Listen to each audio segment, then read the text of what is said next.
longer one today because there's quite a bit to go through. Now, I've been wondering why Elon Musk has brought this grooming gang scandal back into the public eye now. You know, has he just found Tommy Robinson? Is he just a really good bloke? You know my concerns about Elon Musk, the fact that he wants to put chips in people's brains, the fact that he's launching satellites that can monitor our every movement, wherever we are on the planet. He's introducing electric cars, obviously, with Tesla. He's not going to suddenly cancel that little project now, is he? So I've got concerns. And I thought to myself, why now? Why are they... We've known about these animals in the Islamic community for years. I know the police have been ignoring it. I know the politicians have been ignoring it. Even people, everyday people in the street have been ignoring it because A, they don't want to think about the atrocities that are being committed, and B, they don't want to be seen as racist. It's endemic right throughout the system, but we've known for years, like we know that there are white, royal, celebrity, police, judiciary, paedophile rings. How do we know this? Well, there's judges that just let sex offenders walk free. It's crazy. If someone does something like that, you must think they're complicit. Well, I do anyway. But as I say, I'm a cynic. Now, why would someone making electric cars suddenly want people to be talking about grooming gangs? Suddenly highlight the torture and R word of young, predominantly white British girls? Just a good egg, like I say. Or is it the fact that on the 24th of January, a private member's bill gets its second reading, and it's called the Climate and Nature Bill, and it threatens to wreck the UK economy and damage your standard of living, wreck your life, and that's a fact. It's a dangerous bill. It can be used by totalitarian tyrants to control every aspect of your life, and it's just going through with seemingly no pushback and no mention about it in the mainstream news. If this bill becomes law, your life and that of your children and your grandchildren will be unrecognisable in 10 years' time. There'll be food shortages. Industry will be even more decimated than it is now. China must be rubbing their hands. They're going to be opening kilns and factories hundreds a day, taking in our manufacturing needs. Not that we'll be buying as much because we won't have as much money. Your foreign holidays will be gone. Wave goodbye to Benidorm. Private car ownership will be minimal. It just won't be affordable for many. Most.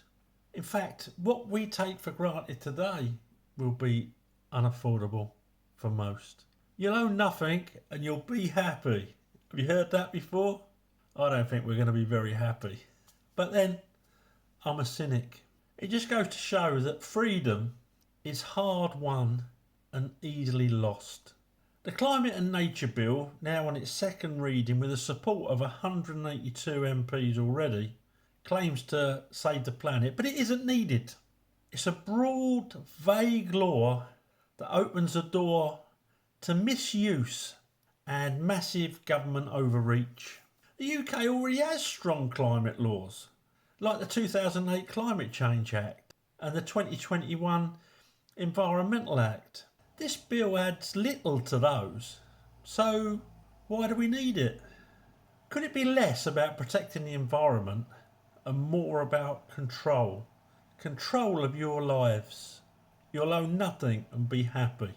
Clause 2, subsection 3D, says end fossil fuel exploration, extraction, export and import as rapidly as possible. So if you're one of these that goes out and sticks your hand to the tarmac on the M1, or one of these that think damaging a grand masterpiece in a museum is going to endear people to your cause of just stopping oil, you'll be over the moon at the actual wording of this. So what does it actually mean for you and me, what I call everyday people in the street? It can mean bans or heavy taxes on petrol, diesel, any heating fuels, making them unaffordable to most. It'll mean rural isolation as public transport becomes the only affordable way that we can get around. It'll mean increased prices for all transport. You'll own nothing and be happy. You'll go hardly anywhere and be over the moon. There, I've introduced a new line there for Klaus Schwab, Keir Starmer, Ed Miliband and their friends at Davos. You can use that free of charge. Clause 2, subsection 3A to C.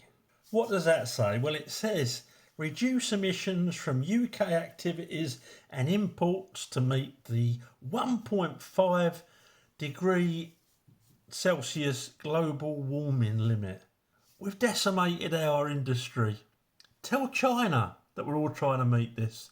We are in the middle of a climate change cycle. 97% of scientists agree with that. Most of those 97% agree that, well, those that aren't government funded, agree that man's impact is minuscule because CO2, the gas of life, is making the planet greener. That's what's actually happening. Now, it doesn't matter if these nutcases block the sun with their geoengineering lunacy. It doesn't matter if we change our lives, let the elderly freeze to death, let children go cold. It doesn't matter if we ruin our lifestyles.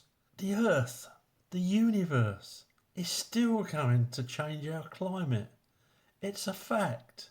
This is the last 400,000 years. These are the 4 interglacial periods on the top and the 4 glacial maximums on the bottom. You will note that it takes 80,000 years to go from the interglacial period into the glacial maximum and only 10,000 years to come back out of it. This is in the Milankovitch cycle. Al Gore said it's obvious because CO2 and temperature are so strongly correlated that CO2 must be the cause of the temperature increase. How would the gravity of Jupiter and the Milankovitch cycles changing the tilt of the Earth and the shape of the orbit affect CO2? No, that affects temperature. And when the oceans warm, they give off CO2, and when the oceans cool, they absorb CO2. So Al Gore had it exactly backwards. The cause here is the temperature, warming the oceans. There's an 800-year lag in this Vostok ice core record between the temperature changing and the CO2 changing. So this is pretty much solid, rock solid stuff. See where it says at the very end there, the year 2020, we're at 415, now it's 420 ppm. The temperature has not followed the CO2 up. The CO2 is going up because of our emissions, but it is not causing the temperature to go up. We know from ice samples that the temperature changes. We know that CO2 in the atmosphere has been far greater historically than it is now. We know these things. We know climate changes. Don't think the dinosaurs were stoking up barbecues or driving cars, do you? Some might. But I don't think they were. Archaeologists have never found a 500,000-year-old Ford Capri in the desert, have they, when they've been digging these things up? Well, to be fair, they were probably farting like one-o. They were mainly vegetable eaters, weren't they, apart from, the odd Tyrannosaurus Rex. So climate changes. Fact. What is wrong with people? Why aren't they asking questions? So reduce emissions from UK activities and imports to meet the 1.5 Celsius global warming limit. We put we put a warming limit on now. Us humans, we should get over ourselves, shouldn't we? So what does it mean? Personal carbon allowances tracked via digital IDs and smart meters. These people pay in at the cash point, or I've got a QR code instead of cash. You're helping usher this in. You're helping, whether this bill gets passed or not, and it will do, you're helping them hand over fist. But you're probably sleeping, so I don't blame you. So personal carbon allowances tracked by digital ID and smart meters. Heavy restrictions on businesses and heavily increased costs. You'll own nothing and you'll be happy. You'll make nothing and you'll be happy. There you go. I'm like a mine of new sayings for Klaus Schwab and Davos. I can't help myself. Travel, energy use, food choices will be monitored. You'll be eating bugs and you'll be penalised if you exceed these quotas.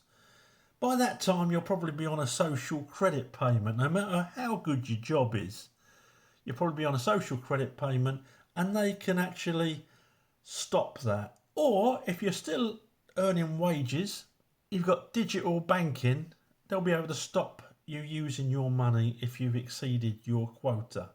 That's a fact. They will be able to do it. Will they do it? I don't know. Do you trust the government enough not to overreach? Maybe you do. But I'm a cynic. These loonies don't say you'll own nothing and be happy without meaning it. Clause 2, subsection 3, F to G.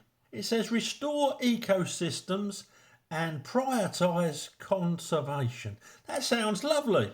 No one I know doesn't want to restore an ecosystem. No one I know doesn't want to look at nice things. Birds in their natural habitat. Cows farting. No one I know doesn't want that. It's like no one I know doesn't want clean air for their children. These are lovely concepts, but it's the reality behind them. It's the government thinking behind them that I worry about. So what does that mean? Restore ecosystems and prioritise conservation. Well, it can mean compulsory purchasing of rewilding land. So you've got Farmer Bill, who's feeding people, is planting whatever and harvesting it, and it goes to the supermarket. They can purchase his land without his say-so, and they can rewild it. They can use it for conservation purposes. Is that fair? No. Is that democratic? No. But I'm a cynic. I can see them using this to have you eating what they want you to eat. It can mean farmers and rural families displaced, forced into towns, pushing house prices even higher. So it's framed as sustainability, but for those affected, it's displacement and loss of freedom to choose where they live and how they live, to be fair. God, I could murder a Big Mac. Oh, that's who I feel sorry for, the Big Mac eaters, the Burger King eaters, the Kentucky Fried Chicken eaters. Oh, we're just sitting down to McDonald's. No, you're not. What about we'll get a delivery? Well, better make sure he's on a bike, because otherwise, if he's got a car, he ain't coming. Oh, God, do you mean we've got to walk down there ourselves? Yeah. Go down there and treat yourself to a big locust burger. Clause 2, subsection 3, H. It says offset the adverse impacts of UK production and consumption. What does that mean? It means the wealthy can buy their way out of restrictions via carbon offset schemes. Bill Gates, you've heard him. Oh, I can fly anywhere I want because I plant a tree when I get back. You won't be able to do that, not the average person. You won't be able to offset your carbon footprint. You'll have rationed energy and rationed travel. Suppose you can look up and wave at Bill as he goes by, because you'll be owning nothing, but you'll be happy. Clause 3 says a climate and nature assembly. Always worry when I hear that word assembly. will advise on strategies to meet the bill's goals. Now, what could that mean? Not more unelected people without direct accountability working with the unelected Climate Change Committee to force behaviour. Surely they'd never do that to us, would they?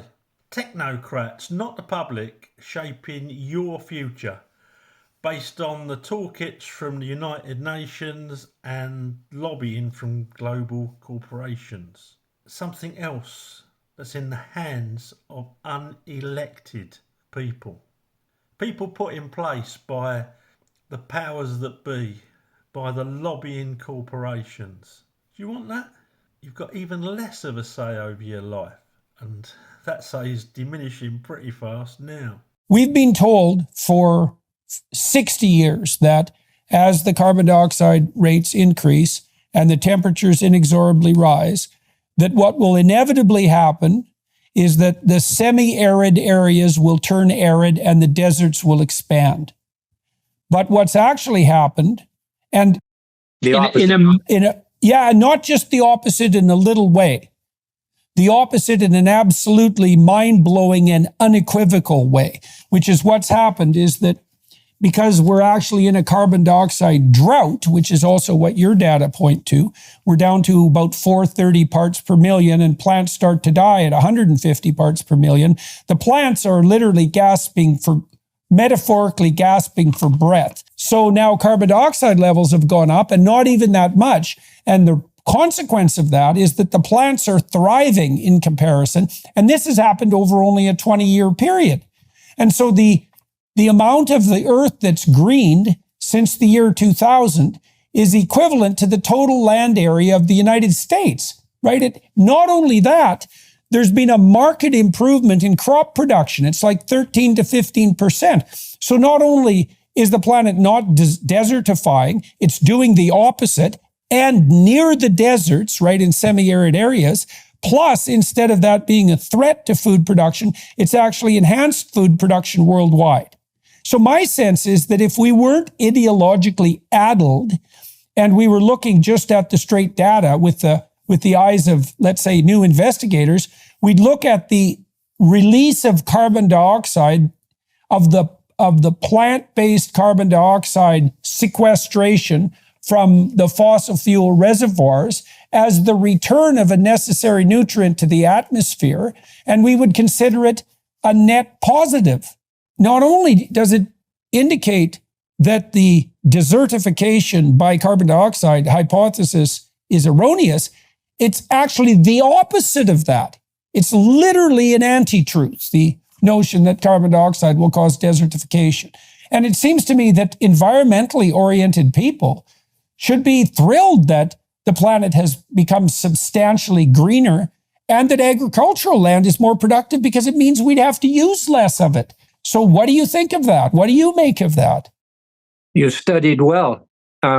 Yes, all of what you said is absolutely true. CO2 sank to 180 ppm in the atmosphere. And as you know, at 150, plants die. Human emissions of CO2 are a salvation, not a destructive tragedy or emergency or crisis. It is actually that we, this species, has not only figured out how to build airplanes and spaceships and computers, but we have also reversed the continuous downward trend for the last 500 million years with a few blips up and down in between. But for the last, say, 150 million years, it's been a steady downward line from 2,500 ppm 150 million years ago to 180, 20,000 years ago. After the 180, the warming of the oceans caused outgassing and made it 280 by the time industry began. And then industry has taken it from 280 to 425 or 6 or something right now. And it just keeps getting greener. The bill says that the Secretary of State can disregard all opinions. Policies like carbon allowances and travel bans could bypass the democratic process by being justified as expert advice. Doesn't need to go to a vote. Secretary of State says, right, like Caesar in the old Colosseum, ordinary person's life. Do you want that? So the bill's not needed. It's broad, it's vague, it's unnecessary. As I said before, we've already got existing laws. But these control measures within this bill can be brought in, and politicians can legitimately turn around and say, well, it was democratically approved, because there's already 182 politicians, members of parliament, backing it. How many of those have got the common sense to research what this could mean? And the Secretary of State can disregard all opinions. There's nothing democratic about one person being able to dictate how you live your life, is there? So freedom is fragile, especially now more than ever. If this bill passes, it'll create a framework for a surveillance state where freedom becomes a privilege for the wealthy. You'll own nothing, you'll be happy. You'll go nowhere, you'll be happy. You'll do nothing, you'll be happy. If you hear the term stakeholder capitalism, that's basically the ethos. This isn't about saving the planet, it's about saving democracy. Don't trade freedom for the promises of a better future made by those who make money out of the way you live your life, out of behavioural control. Don't believe them. Then we've got to understand the relationships between these bills, members of parliament, and local authorities, your councils, who seem to be brainwashed with this net zero thought process without very little research. Many people believe that when a bill is passed in Parliament, it becomes mandatory for implementation at local level. That's not always true. Bills like the Climate and Nature Bill will be highly dependent on local councils adopting and implementing their provisions. Let me break it down for you. How the bill works: national v local decisions. MPs vote on it, it becomes law, but that doesn't mean that local authorities have got to implement it, because the councils are responsible for deciding whether they adopt something or not. They can decide whether they implement certain parts of the law or not, and they must provide justification such as evidence of need or benefit to access funds supplied by you to enforce these policies. For example, the Climate and Nature Bill supports net zero policies. However, local councils must declare a climate emergency, justify the need for specific actions, ULEZ zones, or carbon taxes based on evidence. And the evidence isn't there. I've spoken to energy experts who just say they can't do that. These councils can't do it because the evidence just isn't there. So without this local evidence, MPs and councillors can't claim that these policies are necessary or cost effective, good value for the way they use your money. They just can't.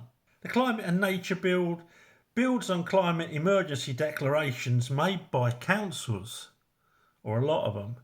However, councils did not consult the public before declaring a climate emergency. It's not legal. Councils that have already been challenged cannot provide evidence to justify their declarations or policies. The UK contributes less than 1% to global CO2 emissions, making the impact of these policies negligible. Should they be ruining people's lives? Should they be allowing government overreach and control for results that are negligible? Personally, I would say no.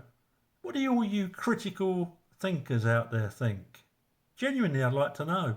Answer in the comments. Already challenged local councils like Medway, they produce, and I need to look down at my notes, even less. They produce 0.0000415 of global CO2 emissions. MPs should not vote in favour of such bills without evidence from local councils proving the need for these policies. Similarly, councils can't justify spending vast sums of public money, your money, without evidence. It's just not right. So the role of local authorities with implementing these bills, they decide whether they adopt these bills or not. They have to declare a climate emergency and produce evidence. If they're going to enforce net zero laws, they have to produce evidence. They have to provide funding evidence to justify requests and policy decisions. And you've got the opportunity to go to council meetings and challenge them. You must stand up, ask to see their evidence, see if it stands up to scrutiny, phone an expert. That's all I do.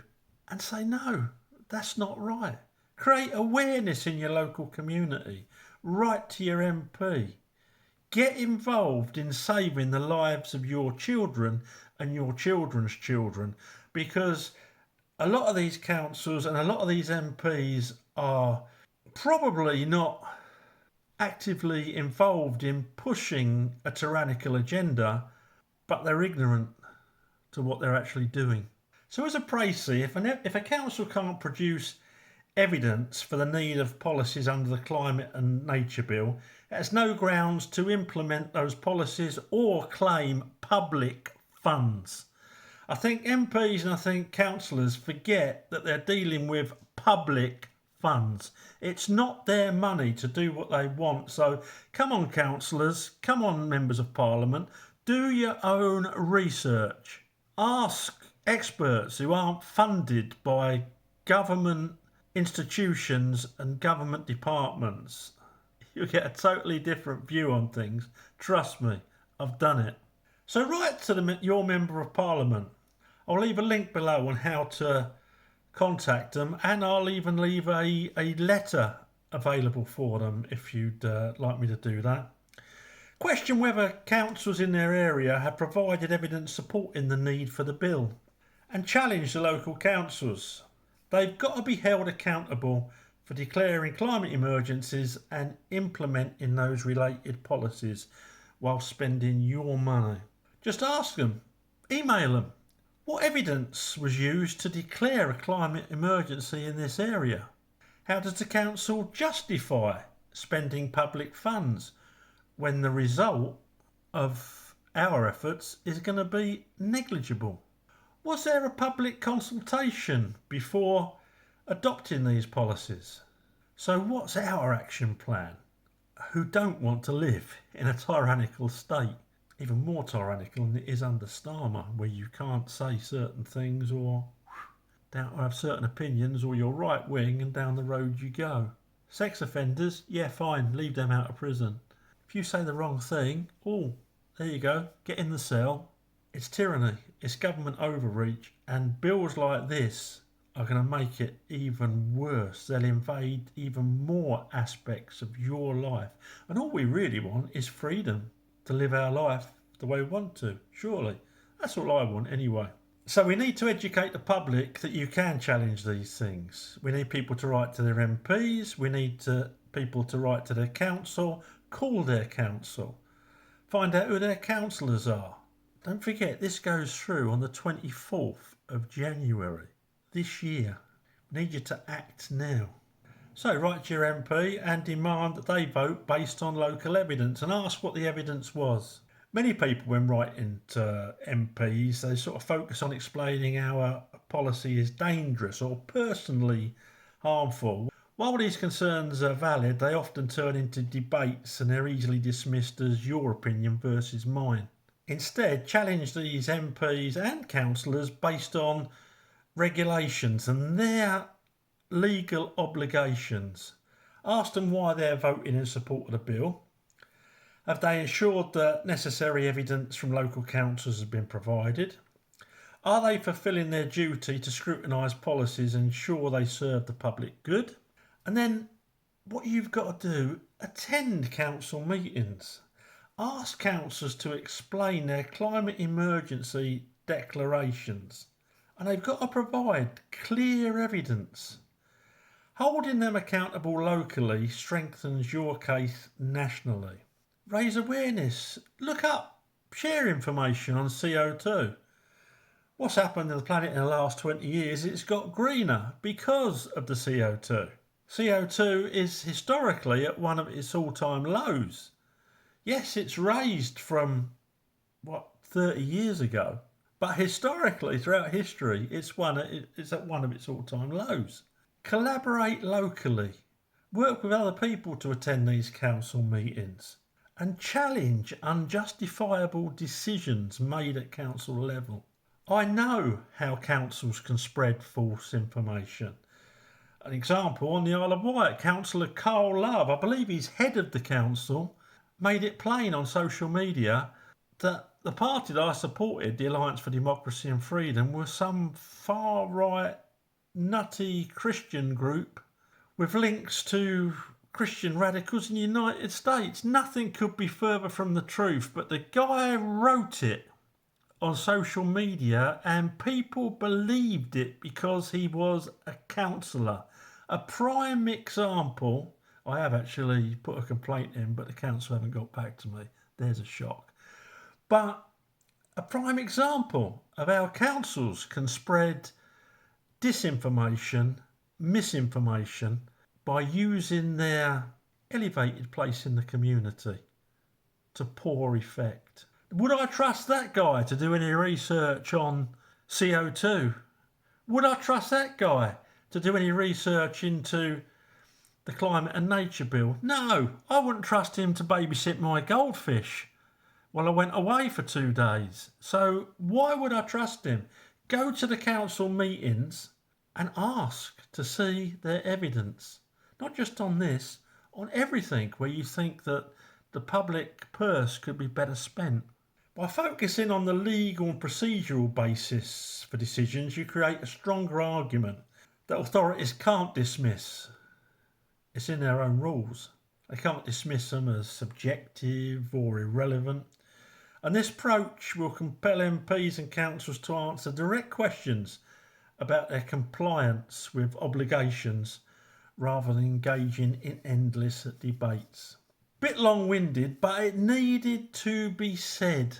I've been wondering what's going to go through while we're all in bits about the torture of young girls at the hands of animals in both the Islamic community and also in the upper echelons and everywhere. The upper echelons of Parliament, the upper echelons of celebrity, the upper echelons of the judiciary, they're everywhere. We know Islam has a problem with respect for women, but there's an awful lot of dirty buggers out there that are from all religions and all colours. Yes, we need to hold MPs, the judiciary, police, Keir Starmer, the Department of Public Prosecutions to account. And let's start doing it. Get those letters out. But first of all, put one out to your MP. I'm begging you. If you don't want your life to be dramatically changed, if you don't want to own nothing and be happy, if you don't want to go nowhere and be happy, if you don't want to do nothing and be happy, make sure you're happy. Get writing. Thanks for watching. Please let me know what you think. No need to abuse me, even if you disagree. I would have more respect for you than that. But yeah, if you agree with what I'm saying, please get writing. You haven't got long. Thanks for watching. Please subscribe to the channel and speak to you soon. Thank you. There's a lot of talk now in the United States about this Green New Deal. I don't know if you've had an opportunity to look at that, but what are your thoughts? Is this a good idea, or are we in trouble, or what's the plan? Well, it's a recipe for mass suicide. It's just quite amazing that someone that is in government, actually elected to the government of the United States of America, would propose that we eliminate all fossil fuels in 12 years. This would basically result, if we did it on a global level, it would result in the decimation of the human population from 7 odd billion down to who knows how few people. I mean, it would basically begin a process of cannibalization amongst the human species because the food could not be delivered to the stores in the middle of the cities anymore. How would this, even just that one point, the point that bothers me the most is if you eliminated fossil fuels, every tree in the world would be cut for fuel. There's no other source of heating and cooking once you eliminate fossil fuels. You can use animal dung if there were any animals left, but the animals would all die too because, well, first off, they would all get eaten, and any that survived would have to go wild because there'd be nobody left to look after them. I mean, it's the most ridiculous scenario I've ever heard. People recognize when something is preposterous, and I think that's the best word for it. Well, the best word for it is actually mass suicidal. But why would anyone vote for something that was going to result in the death of nearly all humans on Earth?